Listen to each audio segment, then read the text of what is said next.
창세기 17장 1절 한 절의 말씀을 같이 읽었습니다. 나는 너를 기다리고 있었다라는 제목으로 같이 말씀 나눌 텐데요. 이 음성이 여러분에게 들려지는 하나님의 음성이 되기를 소원합니다. 지난 2018년 이탈리아의 한 젊은 소설가가 실화를 바탕으로 소설 하나를 씁니다. 실제 일어난 이야기를 바탕으로 소설을 쓴 겁니다. 알렉산드로 다베니아라고 하는 젊은 소설가인데 이탈리아 남부 도시 팔레르모에서 가장 가난한 브란카치오라고 하는 동네에서 일어난 이야기입니다. 이 동네를 마피아가 완전히 실권을 잡고 있어서 그곳 주민들과 아이들은 굉장히 두려움에 떨면서 또 가난하게 살 수밖에 없었답니다. 자, 그런데 이 동네에 돈 피노라고 하는 신부가 이제 여기에 가게 되는데요. 이 마을이 너무 어두우니까 아이들을 돌보면서 먹을 것도 주고 또 밝게 바꿔가는 겁니다. 그래서 이곳을 잡고 있던 마피아가 위협을 느끼죠. 야, 이렇게 되면 동네가 밝아지면 우리가 설 곳이 없다.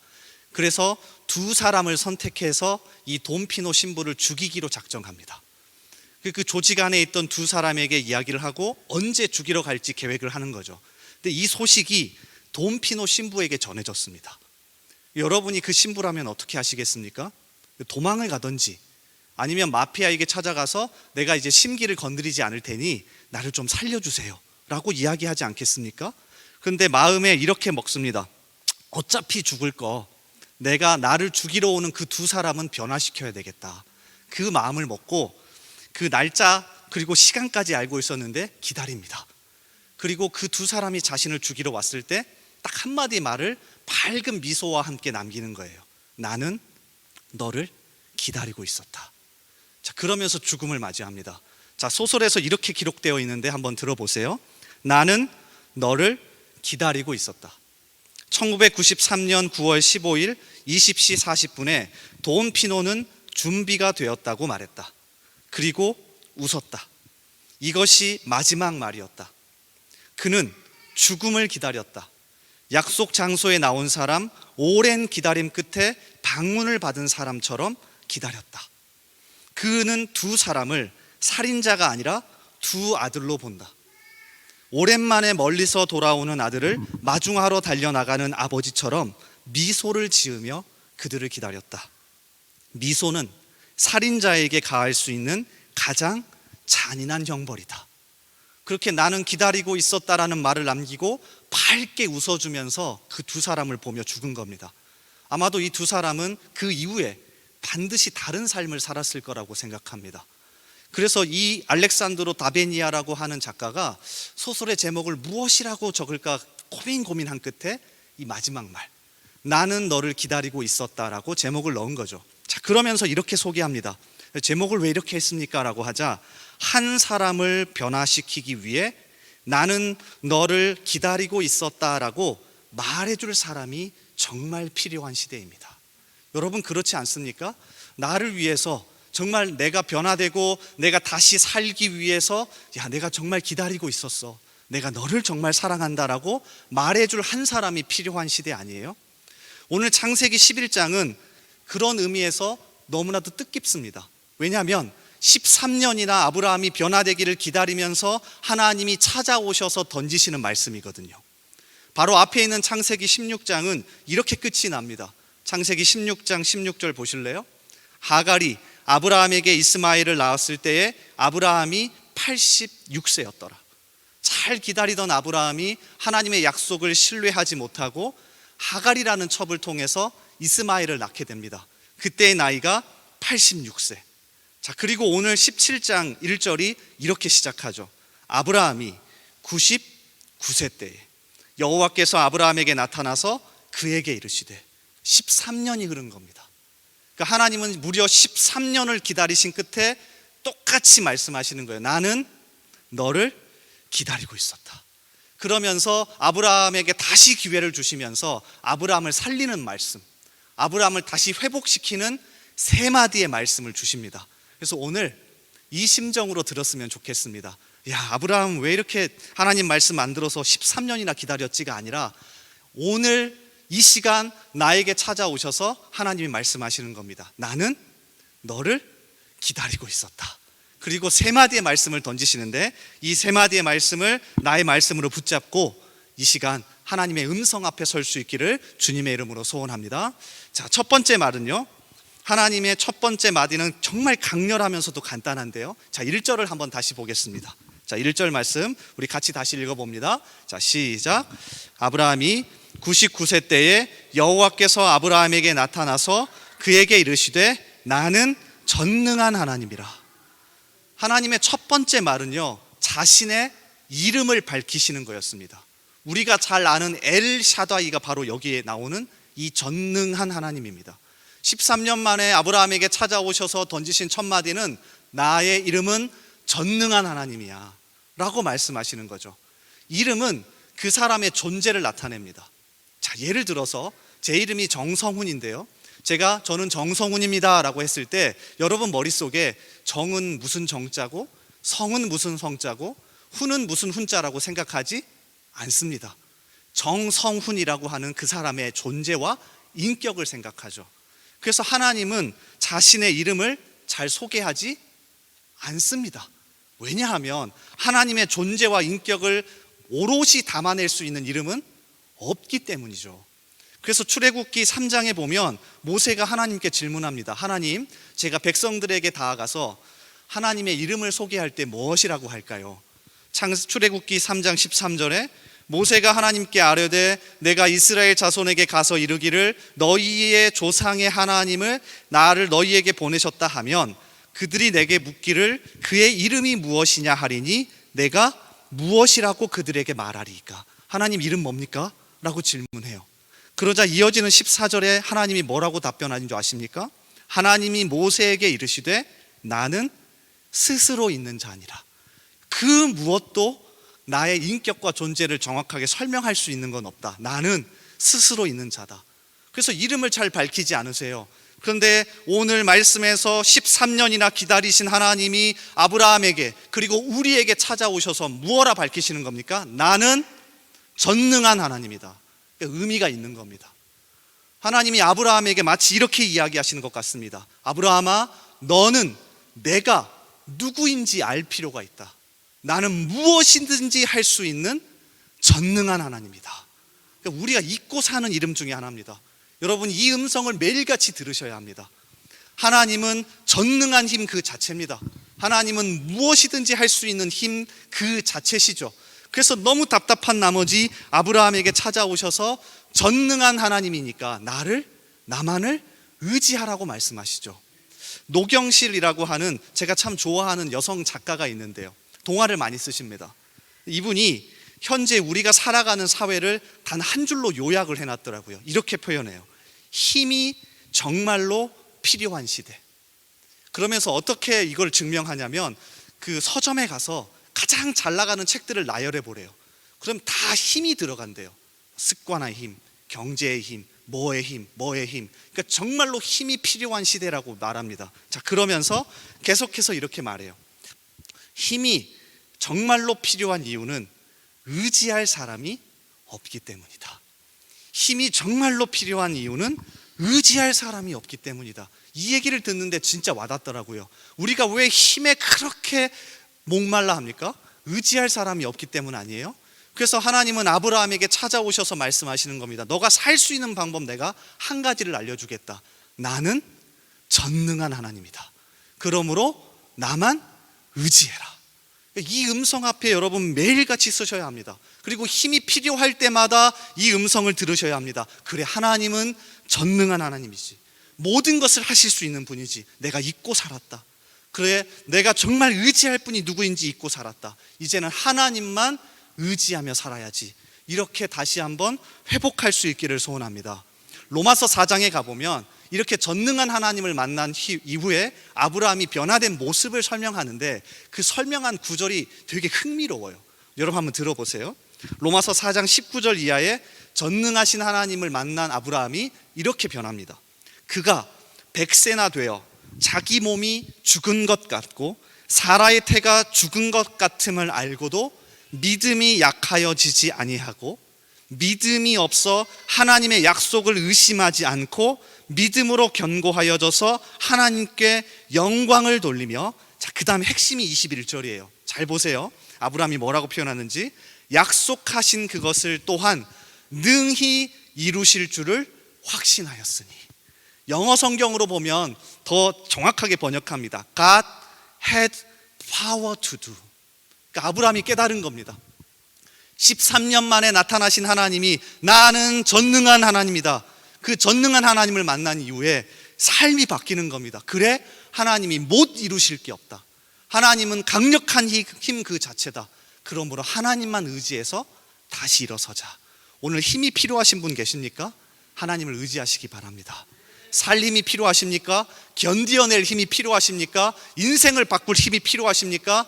전능하신 하나님 앞에 서시길 바라고요. 이따가 기도하실 때 이 음성을 꼭 들으시길 바랍니다. 나는 전능한 하나님이다. 그 하나님만 의지할 수 있는 저와 여러분 되기를 소원합니다. 자, 그런가 하면 두 번째는요. 두 번째 말도 이와 비슷한데요. 너는 내 앞에서 행하여 라고 말씀하십니다. 너는 내 앞에서 행하여. 여기서 핵심적인 단어가 내 앞에서인데요. 정확하게 직역하면 너는 내 얼굴 앞에서 걸어가라는 뜻입니다. 너는 내 얼굴 앞에서 걸어가라. 자, 그래서 NIV 성경이 참 번역을 잘했어요. 뭐라고 하냐면 walk before me 라고 되어 있습니다. 그러니까 내 앞에서 나와 함께 동행하는 것. 13년 만에 찾아오신 하나님이 두 번째로 아브라함에게 던지신 말은 너는 나만을 신뢰하고 나와 함께 동행하는 것 다시 회복했으면 좋겠다 라고 말씀하세요. 자, 이 의미가 지금 잘 안 와닿으실 텐데요. 처음 아브라함이 하나님을 만나는 12장에 가보면 이게 무슨 뜻인지 정확하게 알려집니다. 창세기 12장 1절과 2절에 보면 하나님께서 아브라함을 만나시면서 한 가지의 요구를 하시고 또 두 번째로 한 가지의 약속을 주십니다. 한번 잘 보세요. 창세기 12장 1절 2절.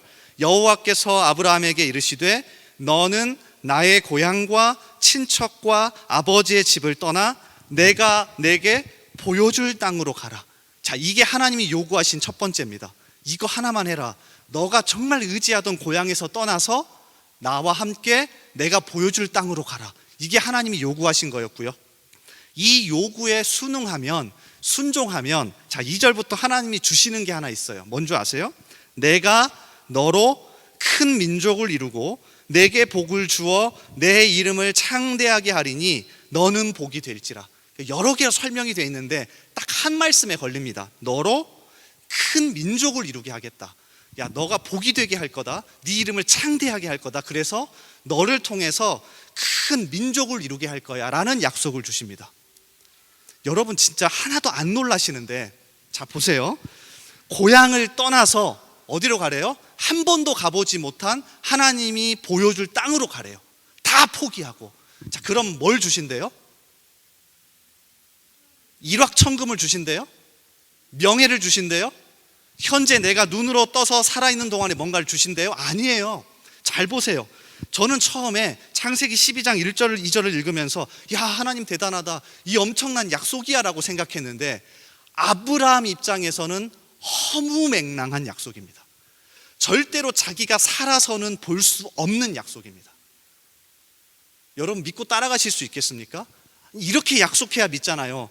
아니, 제 딸에게도 제가 약속할 때 아빠가 너가 죽은 다음에 너의 이름을 높여줄게, 안 믿습니다.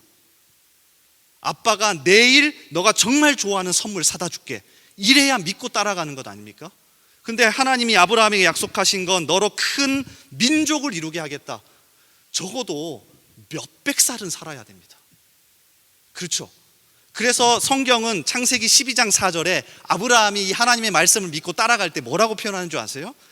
이에 아브라함이 여호와의 말씀을 따라갔고 롯도 그와 함께 갔으며 아브라함이 하란을 떠날 때에 75세였더라. 나이를 명확하게 밝힙니다.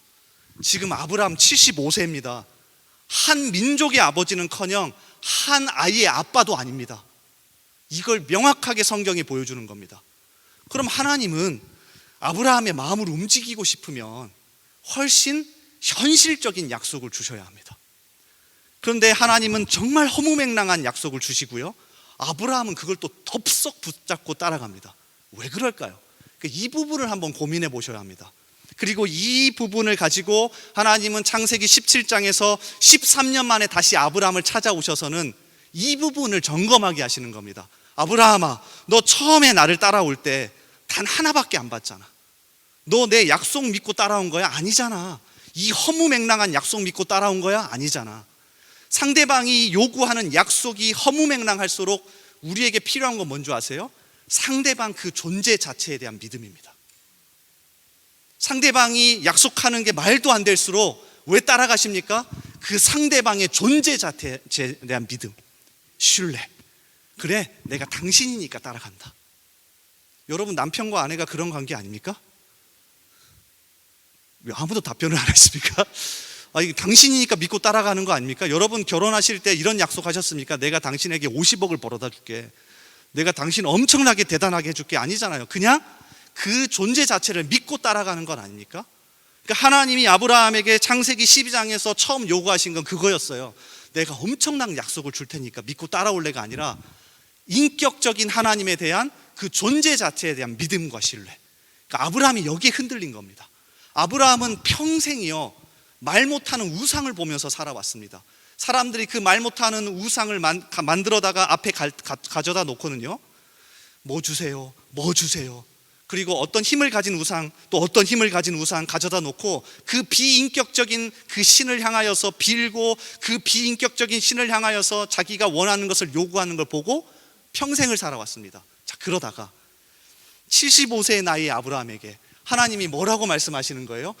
허무맹랑한 약속을 하시면서 나라는 존재를 믿고 그냥 내 손 잡고 그냥 동행하는 거 한번 해줄 수 없겠니라고 요구하시는 거죠.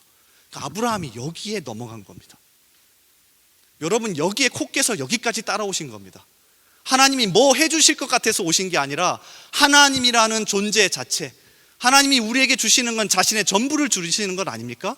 그래서 하나님을 믿고 신뢰하고 동행하는 것, 이게 아브라함에게 13년 만에 찾아오셔서 하나님이 요구하신 두 번째 사항이었습니다. 그리고 우리에게도 지금 말씀하십니다. 성훈아, 나라는 존재를 믿고 나와 동행하고 신뢰할 수 없겠니? 그래서 히브리서 11장을 보면 아브라함을 이렇게 소개해요. 여러분, 잘 읽어보셔야 됩니다. 히브리서 11장 8절, 믿음으로 아브라함은 부르심을 받았을 때에 순종하여 장래의 유업으로 받을 땅에 나아갈새 갈 바를 알지 못하고 나아갔으며. 새 번역 성경에 보니까 진짜 번역을 좀 더 잘했어요. 믿음으로 아브라함은 부르심을 받았을 때에 순종하고 장차 자기 몫으로 받을 땅을 향해 나아갔습니다. 그런데 그는 어디로 가는지를 알지 못했지만 떠난 것입니다. 잘 보세요. 그런데 그는 어디로 가는지를 알지 못했지만 떠난 것입니다. 그냥 하나님 믿고, 하나님이란 그 존재 자체에 대한 신뢰함을 믿고 뭘 주든지 말든지 그냥 손 붙잡고 함께 동행하는 것. 아브라함은 단 한 가지 그걸 봤던 겁니다. 그러므로 이 밤에 다시금 이걸 회복하시길 소원합니다. 그저 하나님과 동행하는 것, 그저 하나님을 믿고 함께 살아가는 것, 그게 진짜 우리에게 복 아닙니까? 창세기 5장에 보면 에녹이라고 하는 사람이 나오는데요, 이 에녹도 이 모습을 우리에게 명확하게 보여줍니다. 히브리서 11장 5절은 에녹을 이렇게 표현하더라고요. 믿음으로 에녹은 죽음을 보지 않고 옮겨졌으니 하나님이 그를 옮기심으로 다시 보이지 아니하였느니라. 그는 옮겨지기 전에 하나님을 기쁘시게 하는 자라 하는 증거를 받았느니라. 에녹이요, 죽음을 보지 않고 바로 하늘로 올라갔대요. 성경에 단 두 사람밖에 안 나옵니다. 첫 번째는 엘리야, 그리고 두 번째는 에녹. 그런데 에녹을 향해서 하나님을 정말 기쁘시게 하는 자라는 증거가 있었대요. 여러분, 그래서 창세기 5장의 에녹의 이야기를 찾아봤습니다. 에녹이 한 건 다 두 개밖에 없습니다. 잘 보세요. 창세기 5장 22절 이하에 무드셀라를 낳은 후 300년을 하나님과 동행하며 자녀들을 낳았으며 그는 365세를 살았더라. 에녹이 하나님과 동행하더니 하나님이 그를 데려가심으로 세상에 있지 아니하였더라. 에녹이 잘한 것 첫 번째, 애 낳는 거였습니다. 낳고밖에 없습니다. 두 번째로 뭐 합니까? 그냥 하나님과 동행했대요. 그냥 애 낳으면서 그냥 하나님을 믿고 동행했대요. 그랬더니 히브리서 11장 5절에 명확하게 하나님이 기록합니다. 무엇인가 업적을 많이 남기거나 무엇인가 대단한 일을 하는 게 아니라 그저 하나님을 믿고 옆에서 신뢰하고 같이 걸어가는 그 사람을 하나님은 가장 기뻐하신대요. 그러니까 우리가 뭔가를 많이 놓치고 있는 겁니다. 아브라함은 하나님이 자기에게 큰 민족을 주겠다고 약속했으니까 80세가 넘어가는데도 아이가 없으니까 어떻게 해요? 어떻게든 그걸 실현해 보겠다고 하갈을 취해서 이스마엘을 낳고 있는 겁니다. 근데 하나님이 13년 만에 찾아오셔서 다시금 일깨우는 겁니다. 야, 그거 안 해도 괜찮아. 그냥 나 믿고 나와 함께 동행하는 거 너 그거 믿고 따라왔잖아. 그걸 하나님이 이 밤에 우리에게도 요구하십니다. 그 하나님을 붙잡고 함께 동행하기를 주님의 이름으로 축복합니다. 자, 그런가 하면 마지막 세 번째는요, 더 중요합니다. 마지막 세 번째는 굉장히 간단하게 단 한마디로 완전하라라고 말씀하십니다. 완전하라. 자, 이 단어가 히브리어로 타밈이라는 단어인데요, 구약 성경에 생각보다 굉장히 많이 사용되더라고요. 91번이나 사용됩니다. 자, 그래서 그 구절들을 좀 찾아봤어요. 그랬더니 이 뜻이 조금 어느 정도 이해가 되더라고요. 자, 첫 번째로 신명기 18장 13절에 보니까 이 단어가 사용되는데요, 너는 내 하나님 여호와 앞에서 완전하라. 똑같은 단어입니다. 완전하라. 신명기 18장은 이스라엘 백성들이 광야 생활을 끝내고 가나안 땅에 들어가면 어떻게 살아야 할지에 대한 하나님의 기대감을 나타내는 장입니다. 그러니까 하나님이 이스라엘 백성들에게 야, 광야에서 살 때보다는 가나안 땅에 들어가면 조금 더 높은 기준과 목표를 가지고 살아가라라고 하는 하나님의 기대감이 담긴 장이에요. 그러니까 그게 똑같은 단어입니다. 그러니까 하나님이 아브라함에게 뭘 요구하시는 거예요? 더 높은 기대와 더 높은 기준과 더 높은 목표와 신앙의 기준을 가지고 살기를 바라시는 거죠. 레위기에서도 이 단어가 진짜 많이 사용됩니다. 특별히 레위기 1장 3절에 보면 제물에 사용돼요. 그 예물이 소의 번제이면 흠없는, 여기서 흠없는이란 단어가 완전하다라는 똑같은 단어입니다. 흠없는 수컷으로 회막문에서 여호와 앞에 기쁘게 받으시도록 드릴지니라. 그러니까 하나님 앞에 제사를 드릴 때 흠이 없는 제물을 가져가야 되잖아요. 그러니까 매일같이 살펴보는 그 높은 기준과 목표, 하나님이 우리에게 원하시는 모습이라는 거죠. 창세기 6장에도 보면 노아에게도 이 단어를 사용하더라고요. 창세기 6장 9절, 이것이 노아의 족본이라. 노아는 의인이요 당대의 완전한 자라. 그는 하나님과 동행하였으며. 하나님께서 노아를 선택하신 게 전적인 은혜는 맞습니다. 하나님이 전적으로 노아를 선택하셨어요. 그런데 적어도 노아가 어떤 삶의 태도를 가지고 살았던 겁니까? 더 높은 신앙의 기준, 더 높은 신앙의 목표를 가지고 살았던 겁니다. 다시 얘기하면 쉽게 자기 합리화에 빠져서 야, 어차피 이건 안 돼 라고 산 게 아니라, 하나님 저에게 완전하라는 말씀 주셨으니 좀 더 높은 기준과 목표를 가지고 하나님 앞에서 살아가겠습니다 라고 했던 거죠. 오늘 말씀을 준비하면서 정말 계속해서 생각나는 영화 하나가 있었습니다. 한 3년 전인가요? 제가 청년부에서도 같이 청년들과 나눴던 영화인데 불의 전차입니다. 굉장히 오래된 영화예요. 불의 전차. 스코틀랜드 출신의 에릭 헨리 리들이라고 하는 달리기 선수에 관한 이야기인데, 일명 에릭 리들이죠. 그 사람이 어머니 아버지가 중국 선교사입니다. 그래서 어렸을 때부터 이렇게 가르쳤대요. 너는 하나님 앞에서 완전해라. 너는 하나님 앞에서 항상 높은 신앙의 기준과 목표를 가지고 살아가라 라고 가르쳤답니다.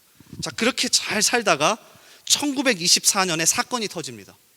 1924년에는 프랑스 파리에서 올림픽이 있었는데, 이 에릭 리들이 워낙 잘 달리던 선수였기 때문에 영국 대표로 뽑힌 겁니다. 100m 달리기 선수로. 여기까지는 괜찮았어요. 모두가 축하해주고 축복해주고, 야, 너가 어렸을 때부터 열심히 신앙으로 살더니 100m 달리기 대표 선수가 됐구나. 잘 뛰고 와라. 자, 그렇게 배를 타고 영국에서 프랑스로 건너가는데 배 위에서 문제가 생긴 겁니다. 자기가 뛰어야 하는 100m 경기가 언제 열리는 거예요? 주일에 열리는 겁니다. 그러니까 워낙 높은 기준과 목표를 가졌던 에릭 리들이 이 얘기를 듣고요, 출전 불가 통보를 내버립니다. 저 못 뛰겠습니다. 난리가 났습니다. 막 진짜 거의 목숨까지 위협했어요. 너 안 뛰면 죽여버린다. 그리고 영국 올림픽 협회며 모두가 다 뛰라고 했는데 본인은 뛰지 않습니다. 그리고 주일이 다가왔어요. 어떻게 했을까요? 자기가 다니던 스코틀랜드 교회를 찾아갑니다. 그래서 그 교회에 가서 주일 예배를 드리면서 간증까지 합니다. 제가 원래 100m 달리기 선수인데 오늘 경기 시합이 있습니다. 근데 주일이어서 나가지 않고 지금 예배에 왔습니다. 간증까지 해요. 그리고 그 100m 경기는 결국 영국이 우승하지 못했습니다. 자, 그리고 다음 주에 400m 경주가 있었는데 에릭 리들이 워낙 잘 달리니까 영국 같은 대표 선수가 양보해 버린 겁니다. 당신이 뛰세요. 그리고 400m 경주에 나가서 금메달을 땁니다. 이 영화가 1981년에 우리나라에 소개됐습니다. 그리고 개봉을 했습니다. 난리가 났습니다. 특히 청년들이 난리가 났습니다. 1981년은 우리 교회, 한국 교회가 굉장히 무섭게 발전하고 있었는데 이 영화를 보면서 난리가 난 겁니다. 그때 조기 축구 열풍이 엄청 났거든요. 주일날 오전에도 축구하고 교회 오고 그랬었는데 난리가 난 거예요. 야, 우리 주일엔 축구하지 마. 그래서 청년들이 축구 대회도 주일에 하면 참석하지 않고 심지어 주일에는 돈도 쓰지 마. 그래서 식당에도 가지 않았습니다. 난리가 났어요. 저도 어렸을 때는 주일에 돈 쓰면 지옥 가는 줄 알았습니다. 여기 지옥 가실 분들 많아요 지금. 그러지 않았습니까? 이 영화가 난리가 났어요. 그런데 2023년 현재의 관점에서 보면 에릭 리들에게 할 말이 많습니다. 잘 보세요. 오전이나 저녁에 예배하고 100m 대회 나가면 되는 거 아닙니까? 제가 너무 믿음이 없는 겁니까? 네. 만약에 주일에 운동해서는 안 된다고 생각했다면 처음부터 올림픽에 출전하면 안 되는 건 아닙니까? 자신의 신앙적인 입장 때문에 400m 선수는 포기하고 양보해야 했습니다. 그럼 이 사람에게는 피해를 준 것 아닙니까? 나는 뛰면 안 되고 분명히 그날 뛰었던 사람 중에는 크리스천도 있었을 겁니다. 그 사람은 괜찮다는 발상은 옳은 겁니까? 지금에서 보면 정말 우호적이지 않습니다. 특별히 성경신학적인 관점에서 봤을 때 한국 교회가 가졌던 주일과 안식일에 대한 이 개념은 너무 율법적이었던 것도 사실이에요. 자, 그러면 다시 질문합니다. 에릭 리들이 잘못한 겁니까?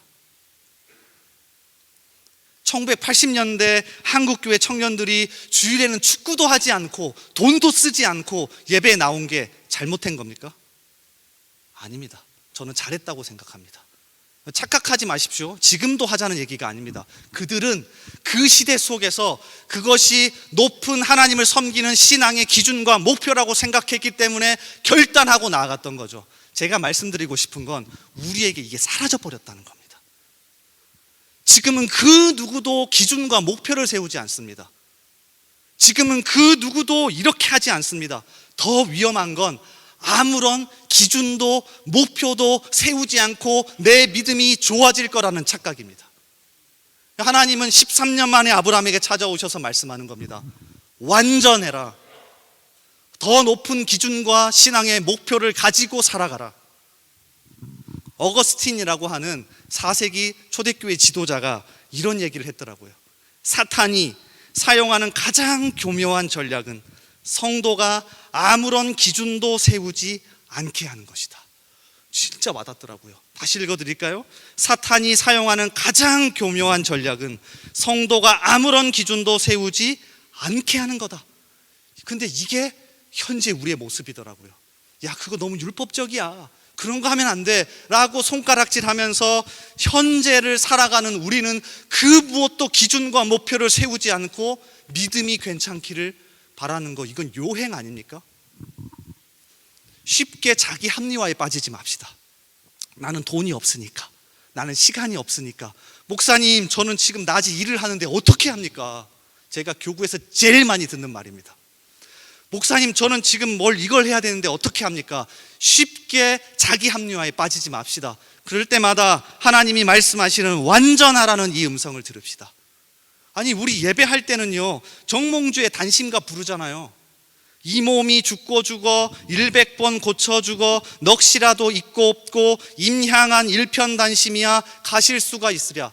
이따가 찬양하고 기도하실 때 이렇게 하실걸요? 하나님밖에 없습니다. 그런데 교회 밖을 나가는 순간 우리는 이방원의 하여가를 부릅니다. 이런들 어떠하리? 저런들 어떠하리? 만수상 드렁치기 얽혀진들 어떠하리? 우리도 이같이 얽혀져 100년까지 누리리라. 그러니까 쉽게 자기 합리화에 빠지지 맙시다. 어떻게 매일같이 말씀을 묵상하지 않으면서 하나님의 뜻을 알 수 있습니까? 여러분이 모세입니까? 눈 감고 눈 뜨면 하나님이 갑자기 불꽃 가운데 나타나셔서 말씀하십니까? 매일같이 말씀을 묵상하지 않는데도 어떻게 말씀을 알아 그 기준으로 살 수 있습니까? 나의 것을 빼서 구제하거나 드리지도 않으면서 어떻게 이게 하나님 거라고 말씀할 수 있습니까? 여러분, 기준을 세우셔야 합니다. 목표를 세우셔야 합니다. 높게요. 완전하라. 완전하라. 그러니까 이 음성을 진짜 들으셔야 합니다. 그래서 우리의 신앙을 지켜가셔야 합니다. 오늘 세 마디의 말씀을 같이 나눴죠. 나는 너를 기다리고 있었다라고 찾아오신 하나님이 아브라함에게 그리고 우리에게 세 마디의 말씀을 하십니다. 하나님은 전능한 분이라는 것을 믿고 그분만을 의지하고 있는가? 하나님을 신뢰하며 그분과 동행하고 있는가? 어쩔 수 없다는 자기 합리화에 빠지지 않고 하나님의 기대처럼 신앙의 기준과 목표를 가지고 완전하라는 하나님의 명령에 순종하고 있는가? 이 세 마디의 음성이 우리의 삶을 바꾸고 우리의 모든 회복의 출발점이 될 거라고 믿습니다. 이렇게 살아갈 수 있는 저와 여러분 되기를 주님의 이름으로 축복합니다. 이 시간 같이 찬양하면서 오늘 말씀 붙잡고 기도하는 자리에 나아가면 좋겠어요.